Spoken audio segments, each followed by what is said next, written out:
Bonjour et bienvenue dans notre tutoriel où je vais vous présenter notre nouvelle fonctionnalité ELM, donc la transmission électronique des données salariales vers Swisstech. Voilà, donc le petit agenda aujourd'hui, ce sera de vous montrer rapidement quelles seront les nouveautés qui vont arriver avec notre certification Swisstech. Et bien sûr, je vais vous montrer en détail comment fonctionne ELM, donc la transmission électronique des données. Voilà. Donc, on va tout de suite faire le tour des nouvelles fonctionnalités. Nous allons passer ici dans notre module salaire et vous pouvez voir ici que si vous ne l'avez pas encore vu, pour ceux qui n'utilisent pas Accounto depuis longtemps, je vous conseille de regarder les paramètres salariaux. Donc, ici, on a beaucoup de paramètres dans notre menu paramètres de l'entreprise dans les données de base, ainsi que ici dans la mise en place des assurances, mais aussi au niveau des collaborateurs. Nous avons ici, donc je vais rentrer dans un profil. Nous avons ici beaucoup de nouveaux champs qui ont été ajoutés au fur et à mesure de l'année 2025, qui sont tous nécessaires pour préparer, pour mettre en place vos profils clients pour préparer en fait à la transmission électronique des données. Donc, je vous invite à, si ce n'est pas encore fait, à venir réviser vos paramètres et voir si tout a bien été complété. Nous avons pour cela une checklist dans notre académie. Donc, je vous conseille vivement de venir vérifier cette checklist ici qui ensuite va vous permettre en fait de vérifier que vous avez bien tous vos paramètres en place, voilà, et ensuite on sera parti pour créer nos rapports. Donc vraiment, ces paramètres sont nécessaires pour créer les rapports.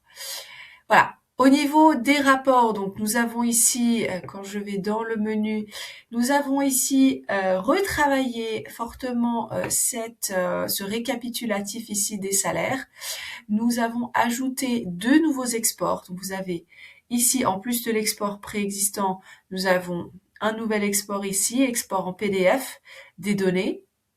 Donc ici, vous pouvez apercevoir un export PDF par collaborateur, ainsi que à la fin de l'export, vous avez encore un récapitulatif de l'entreprise avec les totaux.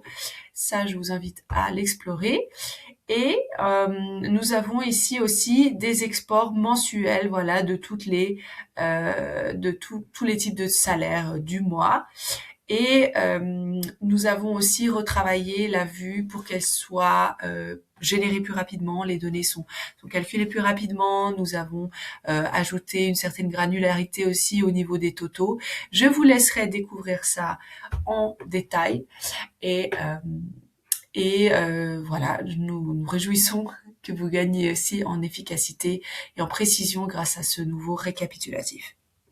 Nous avons aussi, au niveau des rapports d'assurance ainsi que des rapports de certificat de salaire, nous avons aussi des nouveaux rapports qui sont conformes Swisstech. Donc, ce ne sont plus les anciens. Les anciens resteront accessibles pour les années précédentes, mais à partir de 2025 et le futur, nous aurons donc ces nouveaux rapports. Donc, je vous montre un petit peu à quoi ça ressemble. Voilà, nous avons ici donc le format Swisstech avec aussi voilà les totaux par différentes catégories, hommes-femmes, aussi par plan, code en fait LAA ici dans ce cas-là par exemple. Voilà, avec les totaux exactement tels que nécessités par Swisstech. Donc voilà, vous avez ici tous vos rapports que vous pouvez créer dès à présent. Et je vous laisse découvrir ici toutes les options. Donc là, vous avez la possibilité ici de créer tous vos rapports d'assurance. Pour ce qui est du certificat de salaire, nous avons aussi le nouveau format, enfin nouveau pour nous, qui est conforme SwissTech. Donc je vous montre à quoi ça ressemble. Donc vous le connaissez, c'est celui-ci avec le code barre. Et vous pouvez voir ici que tous les montants ainsi que les remarques. Donc ici, on est dans une version allemande. Vous avez ici aussi les remarques et les mentions, etc., qui peuvent être prédéfinies dans vos paramètres. C'est pour ça que je vous invite vraiment à revérifier vos paramètres. Et vous avez ici les paramètres de certificat de salaire qui sont ici. Ça, c'est au niveau de l'entreprise. Sinon, vous pouvez aussi les définir spécifiquement au niveau des collaborateurs. Et ensuite, ces paramètres sont repris dans le rapport de certificat de salaire automatiquement. Donc, ce n'est plus comme dans notre ancienne version où on avait nos chiffres qui étaient reportés, mais où toute mention ou ajout ou commentaire devait être appliqué manuellement dans le PDF, puis le PDF était confirmé pour qu'il soit visible aux collaborateurs. Maintenant, on ne peut plus rien ajouter manuellement, mais on a tout simplement la possibilité, voilà, de pré-remplir ces données et on les reçoit ensuite automatiquement. Et puis on a ensuite encore un nouveau processus qui est la confirmation du certificat. Et en fait, lorsque l'on confirme, voilà, on a un petit message qui explique bien ce qui va arriver.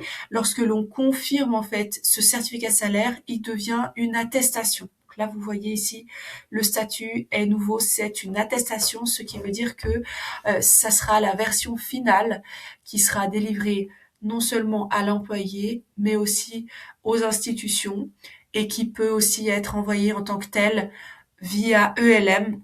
Et donc, cette version n'est plus ni modifiable, ni supprimable. Voilà, donc à partir de ce moment-là, donc il faut bien faire attention de ne pas confirmer à la légère. Donc on a un statut brouillon avec lequel on peut faire les vérifications, modifier quelque chose si nécessaire. Je peux toujours supprimer ce brouillon s'il manquait une information et recréer ensuite un certificat. Voilà. Et nous avons notre processus de correctif. Donc là, je peux, si je devais avoir une modification a posteriori à faire, je pourrais encore venir faire une correction ici. Donc soit pour tous les employés, soit une rectification individuelle. Et cela viendrait remplacer mon ancien certificat. Voilà. Ça, c'est le nouveau processus pour les certificats de salaire qui est conforme à SwissTech. Voilà. Donc on a fait le tour des majeures nouvelles fonctionnalités. On en aura encore d'autres qui vont venir s'ajouter à cela, qui ont trait au calcul des salaires. Donc par exemple des cas particuliers qui sont venus s'ajouter, par exemple les paiements rétroactifs pour une année précédente, ou alors la prise en compte des entrées et sorties en cours de mois des employés dans les calculs salariaux, etc. Donc là, nous avons aussi beaucoup d'améliorations dans le traitement des salaires qui sont conformes à SwissTech. Mais je ne vais pas maintenant passer sur tous ces détails. Nous allons aussi documenter toutes ces améliorations.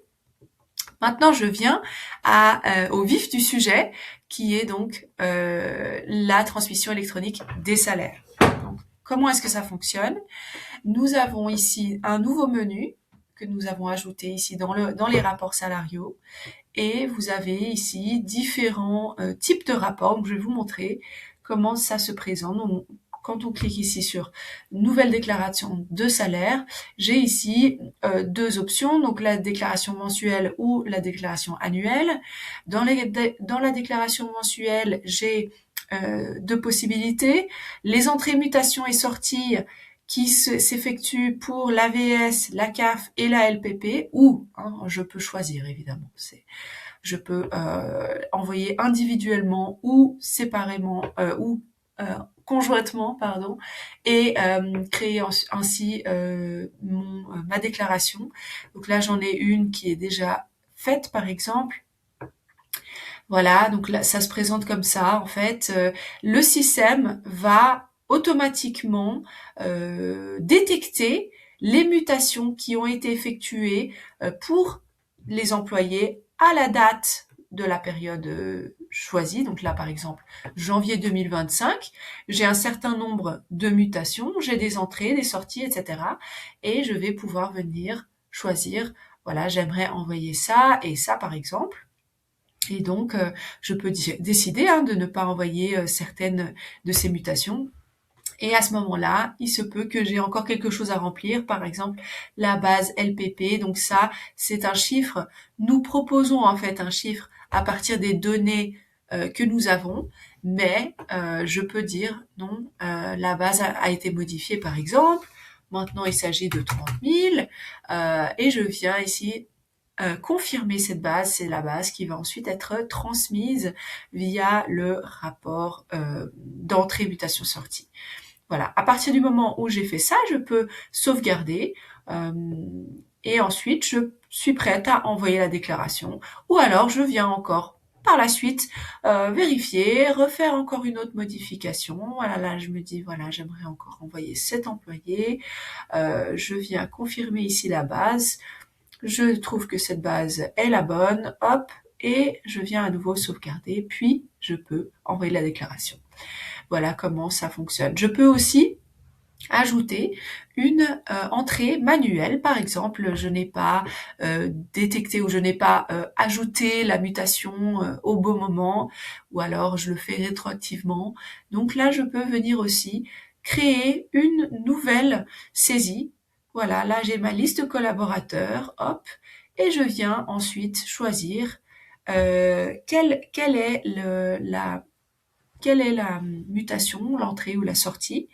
Et voilà, et ensuite je viens dire quel est mon motif, hop, et là, ma mutation manuelle, elle a été créée et je peux l'envoyer également. Voilà. Donc nous avons toute la flexibilité ici nécessaire. Ensuite, j'ai un autre rapport manuel qui est celui de l'impôt à la source et des statistiques. Donc nous avons ici notre rapport d'impôt à la source et statistiques. J'en ai créé un cette fois-ci pour décembre 2025. Et voilà, je pourrais aussi sélectionner seulement le canton, un seul canton ou tous les cantons d'impôt à la source concernés. Donc là, par exemple, j'ai choisi tous les cantons d'impôt à la source où l'entreprise a des employés. Ça pourrait être moins, ça pourrait être plus, en fonction de l'entreprise. Et ensuite, je viens et je regarde, ok, nous avons en plus du rapport. Le rapport est calculé bien sûr en arrière-plan avec tous les chiffres, mais nous avons aussi une sortie en l'occurrence. Donc nous avons aussi la même chose ici pour l'impôt à la source, les entrées, mutations et sorties. Et là je peux aussi dire voilà, j'envoie ça et je peux aussi faire des saisies manuelles de la même façon en fait ici que pour l'autre rapport. Voilà, hop. Par exemple, je veux encore déclarer un changement d'état civil ici. À nouveau, normalement, c'est une donnée que vous devez avoir déjà préalablement inscrite dans le profil du collaborateur, mais vous pouvez aussi l'ajouter ici en supplément. Et à nouveau, voilà, je sauvegarde et ça va mettre à jour mon rapport, puis je suis libre de l'envoyer dès que je le souhaite. Voilà. Pour les rapports annuels, ensuite, on passe au rapport annuel, hop, et là, j'ai deux rapports annuels. J'ai le salaire, donc le rapport annuel salarial, et j'ai aussi le rapport de la LPP prévisionnelle. Donc, je vais vous montrer rapidement la LPP prévisionnelle, ici. Donc, là, le système va calculer automatiquement les nombres en fait pour l'année suivante. Donc là, par exemple, j'ai choisi la période 2025. Donc ce serait le rapport prévisionnel qui devrait être envoyé début 2025 pour l'année. Donc là, actuellement, vous allez faire un rapport pour 2026, ici.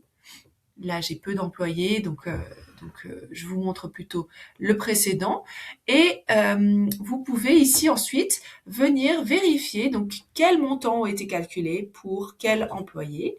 Donc là, je viens, je vérifie et je peux regarder quels salaires ont été choisis en fonction de quoi. Et je peux ensuite venir ici modifier, ou plutôt confirmer la base LPP annuelle. Donc là, en l'occurrence, c'est pour 2025. Donc je peux soit simplement adopter le montant que nous avons calculé et confirmer, hop, ou alors je peux dire non, voilà, mon calcul, j'arrive à un montant différent et je souhaite, hop, déclarer ce montant-là. Voilà, donc là vous pouvez, et vous pouvez toujours revenir et visualiser quel était le montant qui avait été déclaré. Puis ensuite, hop, je sauvegarde et lorsque je suis prêt, j'envoie à la LPP. Passons maintenant au salaire annuel. Lorsque je choisis ici le salaire annuel, je peux aussi choisir quelle assurance envoyer. Donc je peux tout envoyer, ou alors je peux enlever certaines assurances et les envoyer par exemple séparément, ou je peux dire voilà, je n'ai pas de travailleur frontalier, le certificat de salaire je l'enverrai séparément, etc. Et voilà, je souhaite par exemple seulement créer un rapport avec ces assurances-là, et ça c'est bien sûr possible. Là, je vais vous montrer un rapport qui est déjà fait. Et voilà, ensuite, ça ressemble à cela.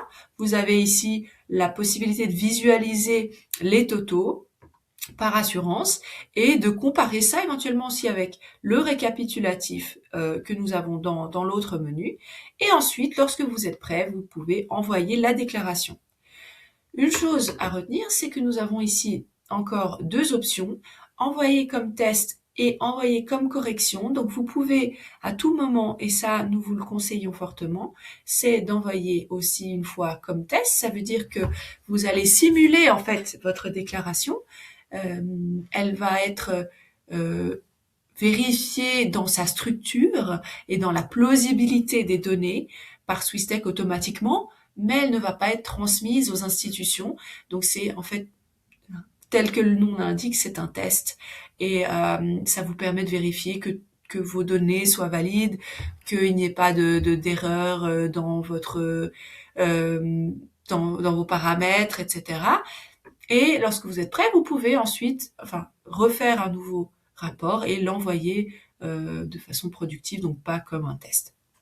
La correction, c'est une fonction qui sert à remplacer un rapport précédemment envoyé. Donc si vous avez déjà envoyé par exemple ici votre rapport annuel et que vous vous êtes rendu compte il y avait une erreur, il y a quelque chose à corriger et vous souhaitez remplacer votre précédente déclaration, vous pouvez aussi utiliser ici cette box ici pour mentionner qu'il s'agit bien d'une correction qui va venir remplacer. Vous pouvez aussi envoyer une correction seulement pour une certaine assurance et ensuite l'envoyer. Et cela va communiquer aux institutions que voilà, vous voulez corriger. Et là, vous voyez la mention aussi. Maintenant, je vais vous montrer une fois qu'on a initialisé. Donc là, c'est une fois que j'ai envoyé ma déclaration. Je vous montre à quoi ça ressemble. Là, nous avons tout un tas de réponses en réalité. Donc, vous avez d'abord un en-tête où vous pouvez voir que donc quel est l'état de votre transmission. Donc, elle a bien été envoyée. Ensuite, vous pouvez voir aussi quand elle a été transmise, etc. Vous pouvez même télécharger le fichier s'il y a besoin, s'il y a besoin de voir ce qui a été transmis exactement. Donc là, vous pouvez télécharger le fichier XML. Et sinon, vous avez ici la liste des institutions auxquelles vous avez envoyé les rapports. Et là, vous pouvez voir, je vais juste décaler ça, hop. Et là, vous pouvez voir quel est le résultat. Donc là, je vous ai mis un petit peu tous les types de statuts, comme ça vous pouvez voir un petit peu à quoi ça ressemble. Donc on va commencer d'abord par, évidemment, terminer, ça veut dire que tout est OK. Vous n'avez pas eu il n'y a pas eu d'autres questions, autres mesures de la part de l'institution. Tout est clair, tout est OK. Vous pouvez venir ici voir le résultat et là vous pouvez voir par exemple qu'il y a eu même encore une attestation d'assurance puisque ça c'est ici l'AVS. Donc l'AVS, une fois que tout est terminé, vous envoie des attestations d'assurance que vous pouvez voir ici et vous pouvez même l'imprimer ici et donc là ça va vous générer un PDF que vous pouvez envoyer éventuellement à la personne concernée, aux personnes concernées. Il peut y avoir des notifications telles que des alertes ou des informations. Donc là, j'ai plutôt des choses un petit peu de test. Par exemple, on a un employé qui a plus de 100 ans. Ça, c'est une simple alerte, donc c'est pas bloquant. C'est simplement une alerte de plausibilité. Le système vous dit, attention, là, il faut vérifier. Ce n'est pas bloquant, mais c'est improbable que vous ayez un employé qui a plus de 100 ans, donc veuillez vérifier. Et vous pouvez aussi avoir d'autres informations. Voilà, ici, là, c'est une information aussi lambda. Ça peut être l'institution ou alors SwissTech, la plateforme directement qui vous a informé de quelque chose. Mis à part ça, vous avez d'autres statuts comme complétion. Ça veut dire que il y a quelque chose encore à compléter. Donc, si je viens cliquer ici, je vois aussi que effectivement, il y a un processus à compléter. Cela veut dire que vous avez deux possibilités. Soit vous devez venir compléter avec un formulaire, donc ça veut dire que l'institution vous envoie un formulaire à remplir directement d'ici. Donc si vous cliquez ici, vous allez avoir un formulaire à remplir qui doit être renvoyé via cette interface à l'institution. Et c'est une sorte de façon de communiquer, vous envoyez des informations, vous répondez, l'institution pourrait vous répondre à nouveau, etc. Jusqu'à ce que vous soyez à nouveau sur statut terminé. Et là, vous aurez donc fini le processus. Et vous pourriez aussi avoir ici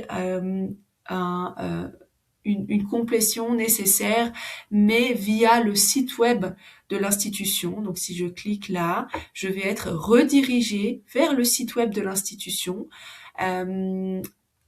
Là, en l'occurrence, c'est un test, mais vous auriez ici réellement le vrai site web de l'institution ou éventuellement, peut-être, vous auriez même déjà un login et un mot de passe qui seront pré-remplis pour vous. Vous n'aurez plus qu'à venir vous connecter et remplir les données qui sont nécessaires. Et ensuite, une fois que vous revenez ici, vous aurez éventuellement une mise à jour d'un statut. Voilà. Il se peut que vous ayez une erreur. Dans ce cas-là, ça veut dire que la transmission n'a pas été possible. Il y a eu un souci durant une des étapes, que ce soit au niveau de la transmission entre SwissTech et l'institution, le retour, la transmission entre nous et SwissTech. Il y a eu quelque chose qui n'a pas fonctionné. Dans ce cas-là, il faut renvoyer à nouveau. Donc ça veut dire il vous faut recréer une nouvelle déclaration seulement pour l'institution où ça n'a pas fonctionné, donc ici pour les IGM, et vous renvoyez tout simplement. Voilà, ça peut arriver, ce n'est pas courant, mais ça peut arriver. Donc sachez que si vous avez ici ce problème-là, ça veut dire qu'il faut tout simplement réessayer. Ou alors, si vous avez le statut en traitement, ça veut dire que vous n'avez pas encore en fait de réponse. Et ça va sûrement se produire dès le début puisque la communication, donc elle n'est pas automatique. Donc à partir du moment où vous avez envoyé votre rapport, les institutions vont traiter cela de façon asynchrone. Donc lorsque ils auront la possibilité, ils le traiteront selon leur propre agenda. Donc vous n'aurez pas un statut immédiat de succès ou de complétion. Vous aurez très probablement au départ un simple statut en traitement. Et vous pouvez voir ici qu'il y a une disponibilité prévue qui est annoncée. Donc ça, vous pouvez très très bien venir vérifier ici. Et le cas échéant, refaire une actualisation ici pour vérifier si vous avez un nouveau résultat qui s'affiche ou non. Voilà, donc nous avons fait le tour comment fonctionne notre déclaration électronique des salaires. Vous avez ici donc la possibilité de visualiser tous vos résultats, de visualiser à chaque fois pour chaque institution quel est le statut, redemander donc un nouveau statut si vous êtes dans un statut par exemple indisponible ou en traitement, faire la complétion si vous avez besoin de le faire, donc si l'institution vous le demande, ou alors venir voir les résultats finaux. Certaines institutions envoient des certificats, donc c'est surtout pour l'AVS. Et une fois que tout est terminé, vous aurez un nouveau statut qui sera terminé. Une fois que vous aurez toutes les institutions ici qui sont en statut terminé, c'est que vous aurez fini le processus. Voilà. Donc, j'espère que tout était clair pour vous. N'hésitez pas à contacter notre équipe de support si vous avez la moindre question, le moindre problème. Et sinon, je vous renvoie volontiers à notre académie qui est accessible ici, donc notre centre d'aide. Je clique ici et là, j'ai l'accès au centre d'aide où nous avons différents articles qui portent sur ELM et son utilisation ou alors simplement la préparation de vos mandats à ELM. Voilà. Merci beaucoup et une très bonne journée à vous.